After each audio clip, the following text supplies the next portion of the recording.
Hi, in this video we are going to work on bearings. Bearings were and still are heavily used in navigation. Now we have all the technology that helps us find our direction, right? But in the old times, before the industrial era, we had only one tool. Now imagine yourself crossing the Atlantic Ocean to the New World. And in the middle of the ocean, everywhere you look is the ocean, right? It's nothing else. So you just lose the sense of direction. And there is only one tool that could help you, which is the compass, right? So the compass always shows north direction. So looking at the compass, you can find your way and you can just arrive your destination. Now, of course, this needs a lot of accurate calculations. Now, while working on bearings, we have to know three important points. A bearing is measured from the north line, right? So you will always have your north drawn. This is going to be the first thing you're supposed to do, right? And it's measured clockwise. So if we're talking about going to some point B with the angle of, let's say, 60 degrees, right? I have to count this clockwise, right? And a bearing has three figures. So if this is 60 degrees of a bearing, right, then I must be writing this angle being 0, 6, 0 as 60 degrees. Of course, if it is 100 and more, then I'll just have three figures, so I can go right like 100, 270, whatever. But if it is a two-figure angle, then you must add a 0 for avoiding confusion, right? It's gonna be always 3 digits when we're talking about the bearing. We also have to make ourselves familiar with the phrases, one of which would be a bearing of 80 degrees to point B from point A. Now this means whatever it is, it's a ship, plane, whatever, now it's going to be from a point A to B, right? So it's going to be in this direction. It is not B and A, right? That's not correct. It is A to B. So you have to look for this word from, right, to find out where the navigation starts. And of course, you will always have your north drawn. You have to remember this at all times. You have to draw your north.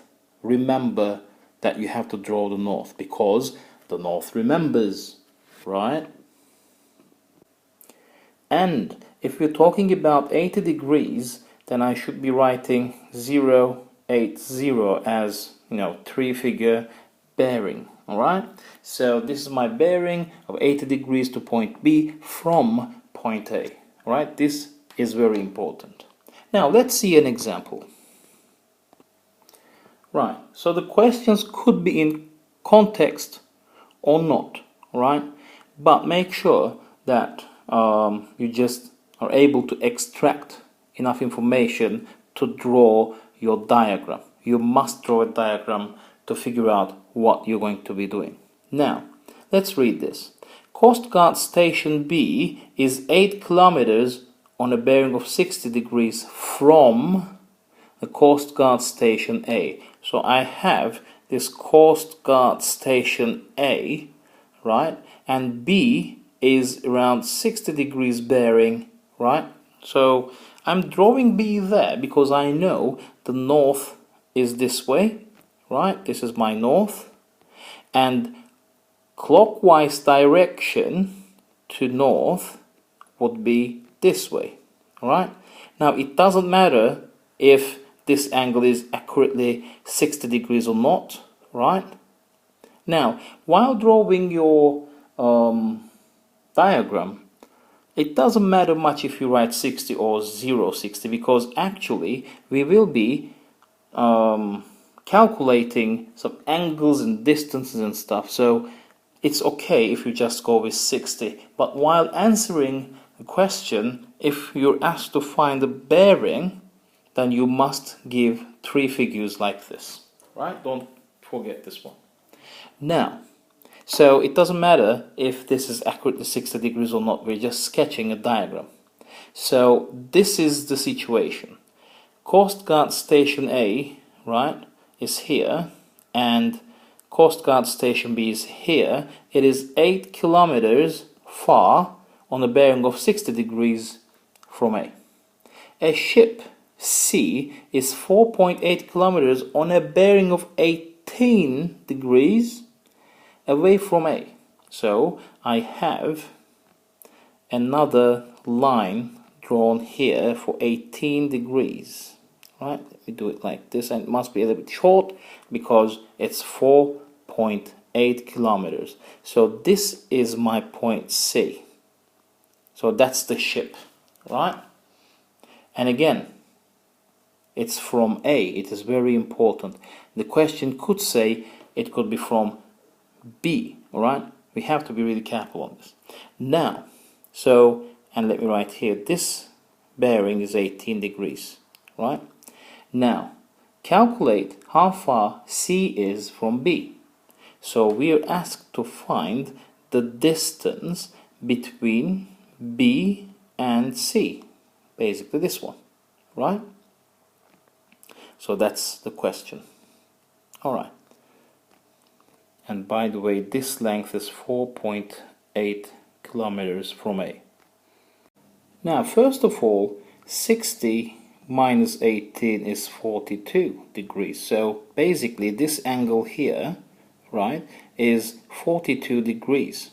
And I know this side length, I know this side length, and I'm asked to find this side length, and it is just across the angle I know.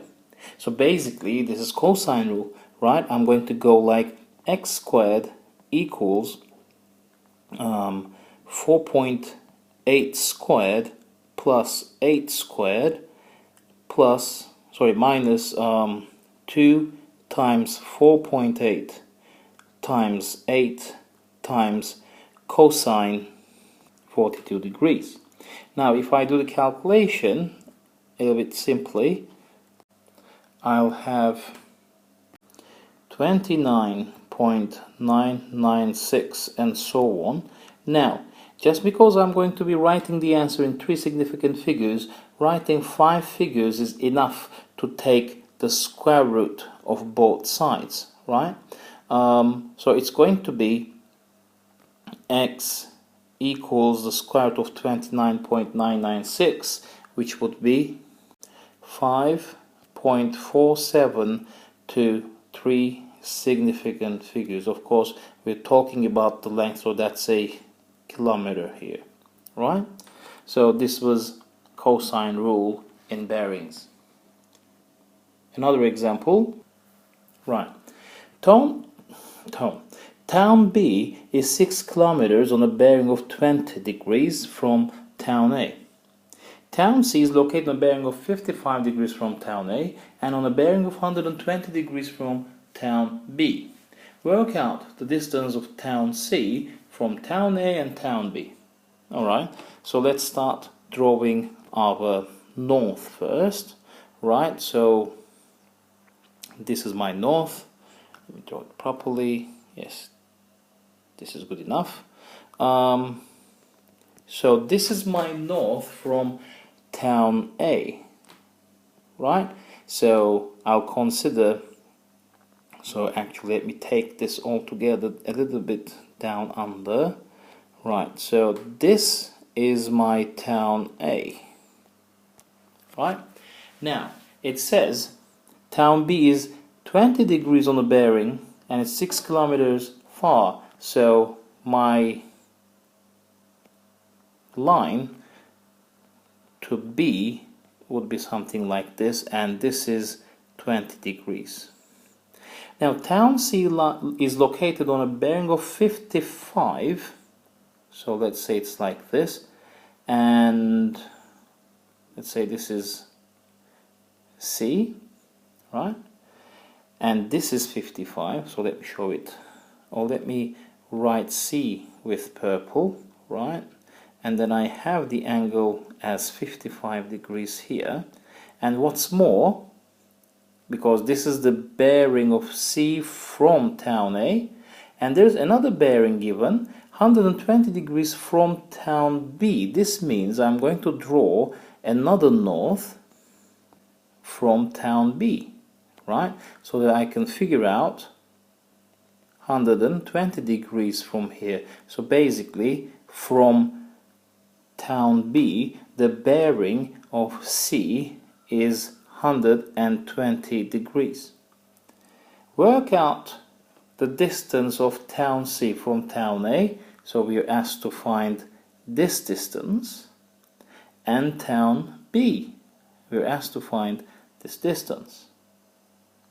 Now, first things first, this angle here is nothing but 55 minus 20, 35 degrees. So this is 35 degrees inside the triangle. Second, you must remember that the north shown here and the north shown here are all the same direction, so they are parallel. If they are parallel, and if this angle is 20 degrees, then this angle must be 180 minus 20, 160 degrees, right? I'm talking about this angle here. Okay. Now that I know that this angle is 160 degrees and this is 120 degrees, I can find the sum, which would be 280 degrees, and take away from 360 the full turn, right? Just to find 80 degrees for this angle. Now, I know that this is 6 kilometers here, right? Because it says town B is 6 kilometers from town A, right? This is 6 kilometers, and I know two angles. So let me clearly draw this again on this side. So this is what I've found so far. Two angles inside a triangle. I know one length, and I'm supposed to find the other lengths. And by the way, of course, just because it's 35 and 80, I can calculate angle C here, which would be, well, 80 plus 35 is 115. 180 minus 115, it is 65 degrees here. Now I know everything. I can use sine rule here to find out the lengths. So for x, we're going to use x over sine 80 equals 6 over sine 65, from which I will find x to be 6 times sine 80 over sine 65, which would give me 6.519 and so on, which would round up to 6.20 by three significant figures, right? So x would be 6.20. Now let's do the same calculation for y.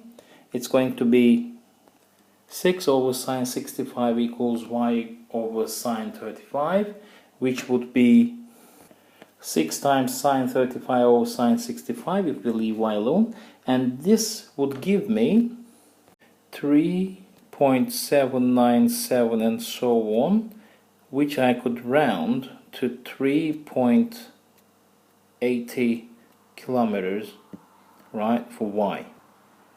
Sorry, 3.80. If three significant figures. If one decimal place, it's going to be 6.2 and 3.8. So this is how I can use cosine rule and sine rule with bearings. Again, don't forget to draw your diagram beginning with, after deciding on the point, drawing the north and then going on with the other part. And also remember that in one bearing question there could be both sine and cosine that you have to use.